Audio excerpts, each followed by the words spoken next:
Hello everyone, কেমন আছেন সবাই? আশা করি সবাই ভালো আছেন। আমরাও আলহামদুলিল্লাহ ভালো আছি। আজকে হলো বুধবার আর এখন হলো দুপুর। দেখুন কি অবস্থা, বাইরের রোদের অবস্থা।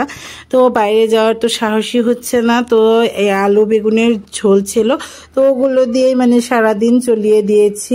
আর মানে রান্না বান্না করার জন্য যে চুলার পাড়ে যাব, সেই মানে সাহসটাই হয়ে উঠছিল না। আর যে রান্না বান্না যদি করতে হতো তাহলে অবশ্যই যেতে হতো। তো যেহেতু মানে ওগুলো দিয়ে চালিয়েই দিলাম, তো ওগুলো দিয়ে চললো, ওই জন্য মানে ওটা দিয়ে সারাদিন যাওয়ার পরে এগুলো হলো রাতে।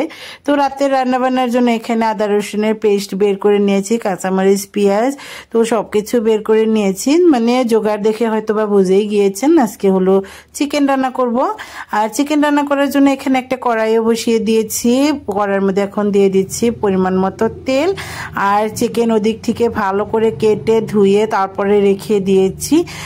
তো ওগুলো মানে ঝরিয়ে এক সাইডে থাকতে থাক, আর এদিক থেকে আমি মশলাপাতিগুলো রেডি করে নেই। আর এই তো এখানে তেলের মধ্যে দিয়ে দেবো এখন গোটা জিরা।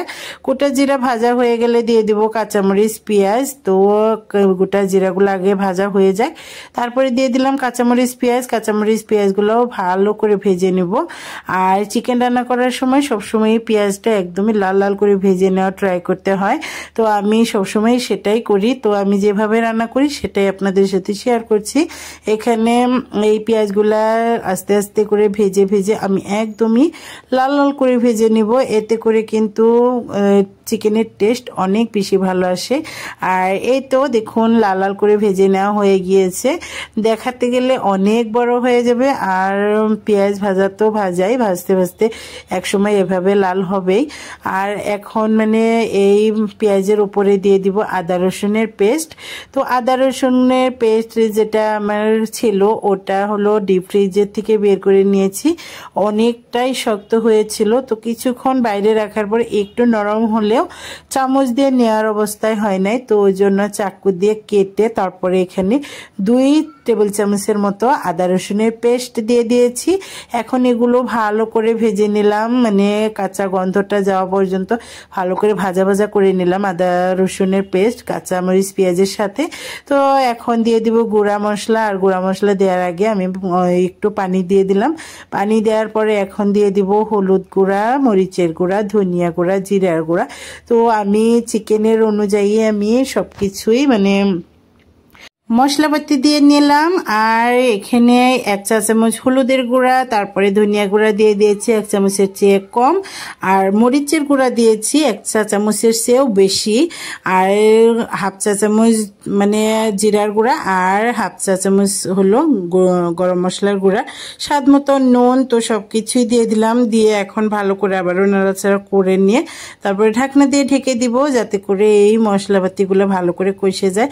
আর চিকেন রান্না করার সময় অবশ্যই এই মশলাপাতি কষিয়েই রান্না করি। আর মানে যেহেতু চিকেনের কিন্তু অনেকটাই নরম থাকে, যেটা ব্রয়লার চিকেন, তো ব্রয়লার চিকেনের মধ্যে মশলাপাতি কষিয়ে রান্না করলে ফ্লেভারটা বেশি ভালো হয়।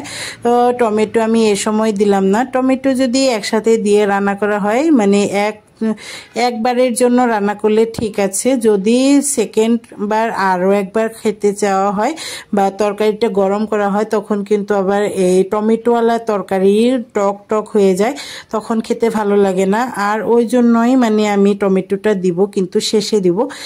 শেষে দিলে ফ্লেভারটা মানে ভালো হয়। আর প্লাস সেকেন্ড টাইম যদি আবারও গরম করা হয় সেটার কিন্তু অতটা টক টক হয় না। এই তো কথা বলতে বলতে এই তো এখন এই মশলাপাতির উপর থেকে দিয়ে দিব আমি চিকেনগুলা পানি ঝরিয়ে ঝরিয়ে তারপরে দিয়ে দিব। নিচের যেহেতু চিকেন ধুয়ে রাখলে, যে কোনো জিনিসই ধুয়ে রাখলে নিচের দিকে পানি জমা হয়ে যায়, তো ওগুলো আর এখানে দিব না।